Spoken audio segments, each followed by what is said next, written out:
Attention aux coups de chaleur pour nos toutous. Les chiens ne transpirent pas et sont donc plus sensibles aux fortes températures. Pour leur éviter de gros désagréments, évitez les promenades en plein soleil. Vous pouvez également les rafraîchir en piscine au complexe de Walking Dog Center situé à Woeswiller. Les mois de juillet-août, avec les nombreux départs en vacances, sont particulièrement accidentogènes.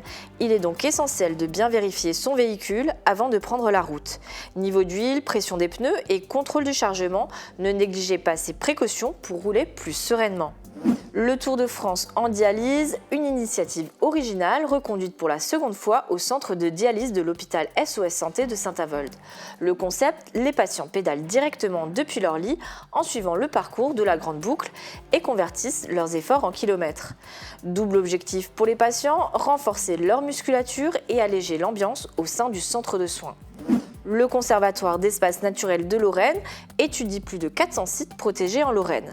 Nous avons suivi Marine Langlois, chargée d'études scientifiques lors de son recueil de données sur la pelouse sableuse du Pfaffenberg à Bitche. Elle y analyse la flore dans le but de déterminer des actions à mettre en œuvre pour préserver leur habitat naturel. Bienvenue sur Mosaïque Cristal. Après l'actu, nous reviendrons en seconde partie d'émission sur les événements marquants du mois de juin 2002. Les températures commencent à grimper depuis le début de la semaine. En cas de forte chaleur, il faut être vigilant avec les personnes les plus fragiles, comme les enfants et les personnes âgées. Mais il ne faut pas négliger nos compagnons à quatre pattes, notamment les chiens. Quels sont les conseils pour éviter un coup de chaleur?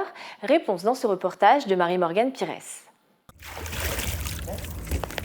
Maggie, Naïti ou encore Anna profitent d'un rafraîchissement dans la piscine. Ce jour-là, 28 degrés affichés au thermomètre, alors la pause en extérieur est courte. L'été est bien installé, mais attention aux fortes chaleurs. Comme les humains, les compagnons à quatre pattes ont du mal à supporter les hautes températures. Les chiens ne transpirent pas comme nous, il leur est plus difficile de se rafraîchir. Les chiens dans une voiture, c'est hors de question en plein soleil. Il faut savoir qu'une voiture en plein soleil, ça peut monter à 45 degrés, 50 degrés assez facilement. Éviter les expositions au soleil. En fait, il faut qu'ils se transforment un peu ce qui se passe dans les pays chauds, c'est-à-dire qu'ils font une sieste en règle générale quand il fait très chaud. Et l'activité reprend en fin de journée ou début de journée assez tôt. Le chien va tout de suite comprendre que dehors il fait assez chaud. Mes chiens, eux, quand il fait chaud, ils font volontiers la sieste l'après-midi. Même si pendant la période hivernale, j'ai l'habitude d'y aller, plutôt faire les grosses promenades entre midi. Là, en fait, pas du tout. J'y vais le matin et ça leur pose aucun problème. Ces conseils permettent d'éviter le coup de chaleur. La température corporelle du chien peut alors atteindre les 40 degrés. Les principaux symptômes sont un fort allaitement, une hypersalivation et l'augmentation du rythme cardiaque. Le rafraîchir au niveau des aisselles, du cou, remettre des serviettes d'eau froide dessus, puis progressivement on peut y aller plus froid pour qu'il reprenne le contrôle de sa température. Il faut l'amener chez un vétérinaire pour contrôler. Il peut y avoir de l'œdème cérébral, il peut y avoir des soucis cardiaques, des soucis rénaux derrière. Donc après il y a évidemment un suivi, un bilan à faire. Pour se rafraîchir, les chiens peuvent aussi faire un plongeon. La piscine a d'ailleurs d'autres atouts pour les animaux. En termes de rééducation moteur, là, on l'a vu avec Maggie qui a des problèmes de hanche et une dysplasie du coude gauche avant. Donc ça fait du bien parce que ça permet aussi aux articulations de se délier tout en souplesse. La balnéo fait un effet quasi similaire, mais sur des chiens qui ont besoin d'aller un peu plus loin en termes d'endurance, ça peut être intéressant aussi de faire des allers-retours. En été, il faut aussi prêter attention à l'épier, de l'herbe sèche qui s'accroche au poil et peut pénétrer dans les orifices. Il peut causer de graves lésions chez les chiens. Évidemment, ne laissez pas vos animaux de compagnie seuls au soleil dans votre véhicule. C'est la période des départs en vacances et vous allez peut-être effectuer le trajet avec votre chien. Attention, cette période entraîne une forte affluence routière et peut être génératrice d'accidents. Il est donc essentiel de procéder à certaines vérifications avant de prendre la route. Marie Vin est partie à la rencontre des vacanciers. Ah, les vacances! Chaque année, de nombreux Français préparent leurs valises vers des destinations estivales qu'ils rejoignent souvent en voiture. Charger les bagages, préparer son véhicule et son itinéraire, il faut penser à tout. Sur cette aire d'autoroute Mosella, nous avons rencontré quelques vacanciers et nous nous sommes assurés qu'ils étaient bien préparés avant leur départ. Avant de prendre la route, bien dormir la veille, certainement, ce que nous n'avons pas fait puisque hier soir c'était l'anniversaire de notre garçon. Surtout, ne pas oublier le petit café matin, ça c'est super important. prévoir à grignoter, à boire dans l'auto, parce que parfois on est coincé dans les embouteillages. Un bon café et une bonne nuit de sommeil certes, mais avez-vous pensé aux vérifications de votre véhicule? On vérifie l'auto, voir si tout va bien, les niveaux, avant de partir, la pression des pneus, et puis après on prend la route, voilà. Bien gonfler, vérifier la pression des pneus, faire le plein de gasoil évidemment, et puis charger la voiture convenablement. Déjà, je l'amène au garage, qu'il fasse une petite révision, et puis après à la maison, on va regarder le pneu, l'état des pneus, l'essence bien sûr, l'eau, des essuie-glaces éventuellement, puis c'est pas mal je pense. Rien oublier, surtout quand on a une petite, et puis voilà, se préparer pour profiter des vacances. C'est parti pour plusieurs heures de route, un voyage à réaliser avec prudence et patience. Respecter les limitations de vitesse et prendre son temps parce que ce sont les vacances, être patient dans les bouchons parce que si on est dans les bouchons, c'est parce qu'on est sur la route des vacances, donc ça ne sert à rien de s'énerver, on sait qu'au bout il y a la tranquillité et la décompression. Les précautions au volant sont essentielles car les mois de juillet et août sont particulièrement propices aux accidents de la route. Ils représentent à eux seuls 1/5 de la mortalité routière annuelle. On reste toujours sur la route. Les usagers qui empruntent souvent la rue de Deux-Ponts et la rue de Bitche à Sarreguemines l'ont bien remarqué, des travaux sont en cours. Dans la rue de Deux-Ponts, ce sont les conduites de gaz qui seront refaites. La circulation est gérée par un feu tricolore. Dans la rue de Bitche, les travaux concernent la réfection de vieilles bordures endommagées à quelques points clés. Le trottoir sera aussi refait à certains endroits. Les travaux devraient se terminer à la fin du mois de juillet pour préparer un autre chantier. Début août, c'est le département de la Moselle qui refera l'enrobé dans la rue de Deux-Ponts et la rue de Bitche. Les équipes travailleront en demi-chaussée. La circulation sera donc perturbée pendant une semaine environ. Ici, on ne pratique pas le vélo sur route, mais dans un lit. Un pédalier fixé au pied du lit, les patients du centre de dialyse de l'hôpital de Saint-Avold font aussi leur tour de France. C'est la deuxième année que l'équipe soignante organise cette animation au sein de l'hôpital. Un challenge ludique et motivant qui doit favoriser l'activité physique chez les patients dialysés. Un reportage de Grégory Sebag. Le Tour de France est de retour au centre de dialyse de l'hôpital SOS Santé de Saint-Avold. Après une première édition réussie l'année dernière, l'équipe soignante a souhaité renouveler l'expérience.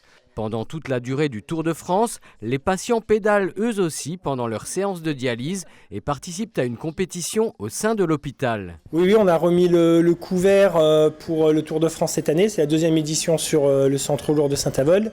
L'an dernier, il y avait eu un gros succès. On avait eu une trentaine de patients qui avaient pédalé. Et puis pendant toute l'année, on a réussi à garder une certaine émulation avec toujours un même nombre de patients qui pédalent en séance. Et du coup, cette année, on est reparti sur le même projet, en changeant un petit peu l'état d'esprit, en créant un esprit un peu d'équipe pour que les patients se challengent un petit peu pendant les séances. Le projet est ludique mais aussi médical et s'inscrit dans le cadre des activités physiques adaptées, car la pratique du vélo est nécessaire et bénéfique pour ces patients souvent sédentaires. Elle permet d'entretenir les systèmes cardiovasculaires et musculaires. Exactement, donc nos patients sont en hémodialyse, ils font 3 séances par semaine de 4 heures en moyenne. Pendant ces séances, ils sont globalement inactifs et le fait de les faire pédaler pendant les séances en position couchée avec un pédalier au bout du lit, ça amène des bénéfices importants au niveau cardiaque, au niveau vasculaire, au niveau tensionnel et ça permet aux gens de garder une certaine masse musculaire au niveau des membres inférieurs, ce qui est très important pour maintenir leur autonomie sur le long terme. Chaque jour, le nombre de kilomètres parcourus par chaque équipe est comptabilisé et un classement est mis à jour.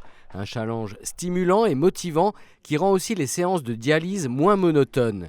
Ils sont une trentaine à relever le défi, parmi eux Fabienne qui parcourt une dizaine de kilomètres à chaque séance. Déjà le vélo, oui, ça nous apporte quelque chose.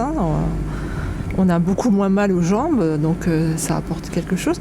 Et puis sinon, oui, c'est un petit moment de convivialité, ça change un petit peu l'ambiance dans le service, donc oui, super. Ça motive, bien sûr.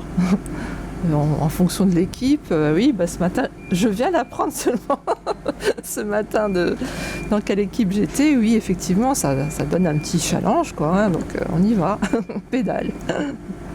On essaie de gagner. À la fin de l'épreuve, une cérémonie de remise de prix aura lieu avec distribution de maillots et de goodies offerts par les sponsors. Partons maintenant au vert, où plus de 400 sites naturels sont à étudier et à protéger. C'est la mission du Conservatoire d'espaces naturels de Lorraine. Pour la mener à bien, une équipe mission scientifique composée d'une vingtaine de personnes parcourt le territoire. Nous avons suivi l'une d'entre elles sur un site à Bitche pour comprendre leurs objectifs. Reportage de Marie-Morgane Pires. Aujourd'hui, je vais cartographier 3 espèces.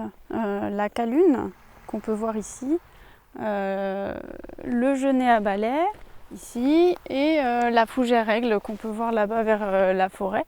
Marine Langlois fait partie de l'équipe scientifique du Conservatoire d'espaces naturels de Lorraine. Ce matin, pendant environ 2 heures, elle parcourt le site du Pfaffenberg à Bitche, qui est une pelouse sableuse.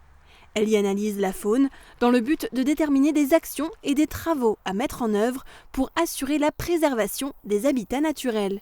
La dynamique naturelle de la pelouse, ça va être progressivement de se refermer. On voit là, il y a de la forêt tout autour. Ça va être de se refermer et de reformer une forêt. Sauf que ces espaces de pelouse, ils sont protégés à l'échelle européenne parce qu'ils sont en régression, comme on peut voir là, c'est déjà pas très grand. Et donc on essaie de garder des espaces comme ça de pelouse pour les espèces qui y sont inféodées.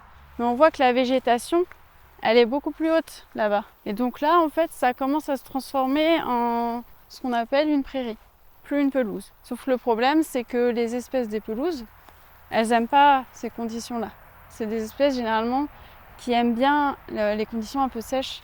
Une espèce retient particulièrement l'attention du conservatoire ici, le botryche à feuilles de matricaire, une petite fougère. Là, ici, c'est les seules stations françaises pour cette fougère-là. On est vraiment à l'extrémité ouest de son aire de répartition et on les trouve qu'au pays de Bitche. Donc c'est vraiment un enjeu majeur pour cette espèce-là qui est vulnérable en France et en danger en Lorraine. Pour effectuer ces analyses, Marine indique les données recueillies sur une carte et à l'aide d'un GPS. Cela permettra de compléter le plan de gestion qui dure en moyenne 10 ans. Sur ce site, le dernier plan remonte à il y a 5 ans. Et l'objectif après, ça va être d'analyser ces données. Donc comment on fait? On va comparer en fait tout simplement avec les données antérieures, voir si la zone de calune par exemple a tendance à s'étendre ou elle a tendance à régresser, dans l'objectif de voir si nos mesures de gestion elles sont efficaces ou pas. Comme Marine, une vingtaine de chargés de mission parcourent les plus de 400 sites protégés en Lorraine, dont 156 en Moselle. Plus de 51 espèces végétales menacées de disparition et protégées sont étudiées. Il est important de préserver la nature pour pouvoir s'y ressourcer. Et ce soleil vous donne sans doute envie de profiter du grand air. Découvrons ensemble la météo du jour. Couverture, crépissage, peinture et isolation. Avec Moder Habitat, votre maison sera belle et confortable par tous les temps.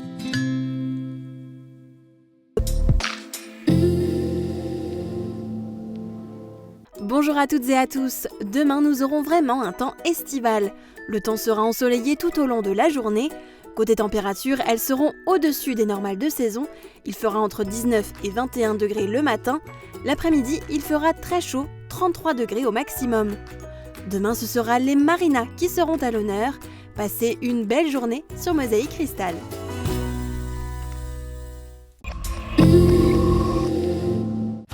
Le festival Les Étendards, nouvelle édition, spectacle, concert, cinéma en plein air du 6 juillet au 31 août. Profitez de nombreuses animations gratuites tous les week-ends. Ne manquez pas l'événement de cet été.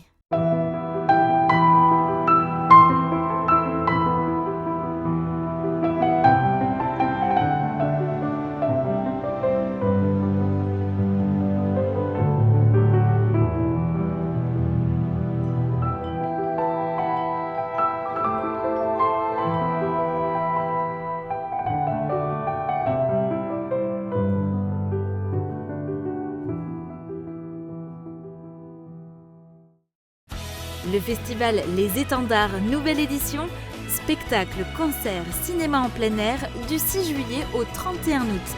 Profitez de nombreuses animations gratuites tous les week-ends. Ne manquez pas l'événement de cet été. On termine cette émission avec une rétrovision de juin 2002. Après sa seconde fleur, Bitche déployait tous ses moyens pour viser plus haut. La foudre tapée sur le clocher de l'église de Greux-Ré-d'Archin et à Sarreguemines se préparait pour l'été un stage intensif de formation artistique Art 33, mené entre autres par Laurent-Guillaume Deslinger, alors élève du cours Florent. C'est une affaire française, une affaire européenne. Le plaisir qu'on a de vivre dans une démocratie. L'important, c'est d'avoir vécu un moment ensemble. Depuis 1997, dans le pays de Bitche, depuis 2005 à Sarreguemines et Sarralbe, des JRI sillonnent l'arrondissement pour relater l'info locale. Des heures d'archives ont ainsi été enregistrées sur des cassettes, des DVD, des disques durs et des serveurs. La mémoire audiovisuelle du territoire.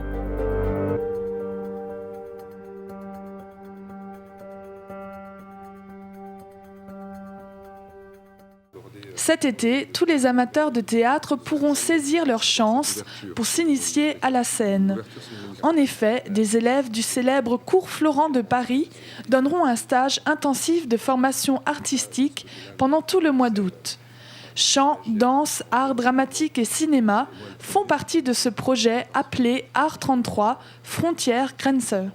C'est d'abord un stage qui se veut un stage de découverte de la scène pour des gens qui ont envie peut-être de faire ressortir leur capacité d'expression, enfin, en tout cas d'autres capacités d'expression que celles qu'ils utilisent simplement tous les jours.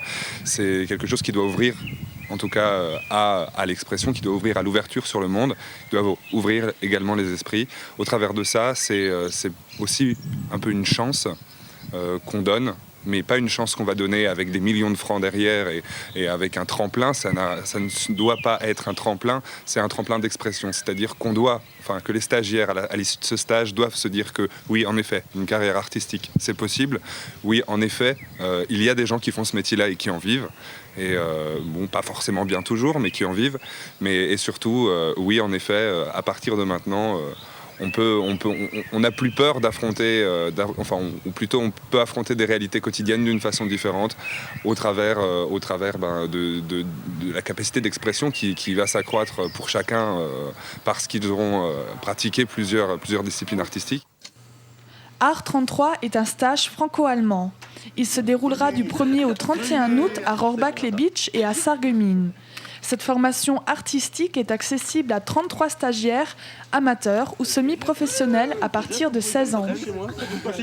Nous, on a décidé de mélanger quatre disciplines artistiques, mais surtout de mélanger des langues aussi, car c'est un stage franco-allemand. Donc de mélanger le français et l'allemand autour de textes de Brecht, de Brassens, parce que justement... Pourquoi toujours des auteurs de théâtre, sachant qu'on a aussi des auteurs de chansons. Donc on va essayer de mélanger tout ça. Brecht également pour auteur de théâtre, mais en allemand. On va essayer de mélanger tout ça, les langues et les capacités artistiques de chacun, développer les capacités artistiques de chacun pour arriver à une sorte de melting pot de l'art sur une scène, quoi. Comme chaque année, le collège Kiefer a organisé sa journée portes ouvertes. Le public, essentiellement composé de parents d'élèves, a pu visiter l'ensemble de l'établissement tout au long de la journée. De nombreuses expositions ont été installées dans les salles de cours pour cette occasion. La bibliothèque et la salle de chimie ont particulièrement intéressé le visiteur. Au collège Kiefer, les portes ouvertes riment aussi avec la kermesse. Nous appelons ça porte ouverte au lieu de kermesse parce qu'il y a beaucoup de travaux d'élèves et d'activités. La kermesse en soi est une initiative de loisirs et on essaie de lui donner quand même un fond pédagogique. Et puis cette année, nous avions la particularité, c'était les constructions neuves. Les nouvelles constructions sont presque toutes achevées. Le bâtiment SECPA ouvrira ses portes comme prévu pour la rentrée prochaine. 43 élèves pourront y suivre un enseignement général et professionnel adapté. Bientôt, le collège verra aussi des travaux s'achever au niveau du CDI. D'ici la rentrée, une baie vitrée protégera les élèves des intempéries lors de leur passage entre les deux bâtiments. En plus des portes ouvertes, le collège Kiefer a donné un spectacle gratuit dans l'enceinte de l'établissement à la tombée de la nuit. Une 50aine d'élèves ont joué dans un spectacle son et lumière inspiré du poème Voyelle d'Arthur Rimbaud. Eh bien, c'est un projet ambitieux qu'on a mené sur 2 ans. On est parti du poème de Rimbaud. Rimbaud qui associe des voyelles, donc A, E, I, O, U, à des couleurs, comme le A au noir, le E au blanc. Et donc c'était un prétexte en art plastique à travailler sur les codes de couleurs, sur la symbolique des couleurs, et aussi sur l'origine de l'écriture.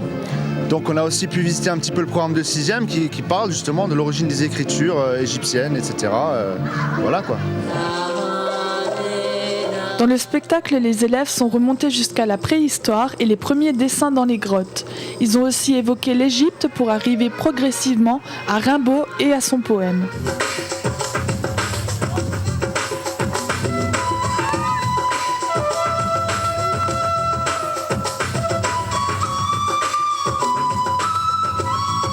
Ce spectacle multimédia s'est articulé autour d'une bande-son et des projections vidéo. Les élèves ont fait des chorégraphies en direct pendant que d'autres peignaient des symboles.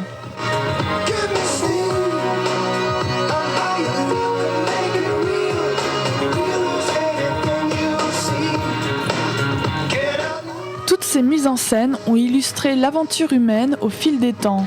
Une prochaine représentation aura lieu au mois de juin dans l'enceinte du collège.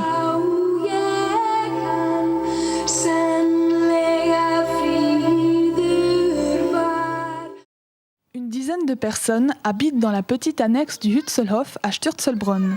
Parmi eux, Serge Lénager. Chauffeur routier de métier, cet homme consacre son temps libre à l'histoire locale. Serge s'intéresse particulièrement à la vie monastique qui a débuté au XIIe siècle à Sturzelbronn et qui s'est terminée à la fin du XVIIIe. Pour honorer la mémoire de ses ancêtres, Serge a eu l'idée de créer un mémorial. Pour réaliser son rêve, il a fait appel à Bernard Stock, menuisier à la retraite, qui a accepté de concrétiser son projet. Ensemble, ils ont construit un aménagement en bois dans l'encadrement d'une ancienne porte devant la maison de Serge. En fait, le mémorial se compose de 3 parties. Une partie basse avec un soleil qui symbolise la joie et l'hommage à l'abbé Fournier. La partie supérieure avec donc la partie vitrée où le texte nous indique donc ses fonctions essentielles. L'abbé Fournier était 2e abbé commendataire de Sturzelbronn. Il a été proposé donc en 1650 et il est le fondateur du Hutselhof en 1710. Et la partie supérieure, c'est la partie du titre. Il est né en 1635, il est décédé en 1711, donc juste un an après sa fondation. Et ici, on a donc mis son nom, l'abbé Fournier. En fait, abbé Antoine Africain Fournier. Enfant du pays, Serge Lénager connaît l'histoire de son village par cœur. Assoiffé de découvertes, il fouine dans toutes les archives à la recherche d'informations. Dans ses trouvailles, Serge a découvert un texte de l'abbé Fournier, le 2e abbé commendataire de Sturzelbronn. C'est avec un grand plaisir qu'il a reconstitué dans les moindres détails les armoiries achetées par l'abbé en 1667 pour l'abbaye de Sturzelbronn. Le blason que l'on voit ici est un blason dont les droits ont été obtenus justement par l'abbé Fournier qui, en tant qu'abbé commendataire, avait essayé de soigner les plaies de la guerre de 30 ans. Il avait donc notamment réussi à rétablir les droits à un blason constitué donc d'une vierge, d'un lion et broché d'une barre. Ceci est, selon le texte de Kaiser, le blason d'origine, avec la crosse et la mitre. Bien qu'aujourd'hui le blason ne comporte plus la Vierge. Ce blason est donc un essai de reconstitution d'après le texte de Kaiser. Serge a dédié son mémorial à l'abbé Fournier qui est aussi le fondateur du Hutselhof. Cette annexe est une ancienne cense comme les 20 autres fermes des environs de Sturzelbronn. Jour comme nuit, le mémorial est éclairé et chaque curieux est invité à le découvrir. Depuis le mois d'avril, la cité fortifiée a changé d'allure. Le centre-ville et les grandes places sont ornées d'une décoration florale. Des éoliennes en fer forgé et d'énormes sphères en osier accompagnent l'aménagement floral issu de la tendance actuelle. On intègre beaucoup de plantes médicinales, des plantes aromatiques, des plantes condimentaires dans les massifs qui ne sont pas très florifères mais qui ont souvent un aspect décoratif, le feuillage, où ça donne un peu de volume à l'ensemble. On intègre aussi maintenant les fruitiers dans les massifs. On peut le voir à la place de l'hôpital ou sur le parvis de la mairie où on met des arbres fruitiers palissés qui ont un très beau décor.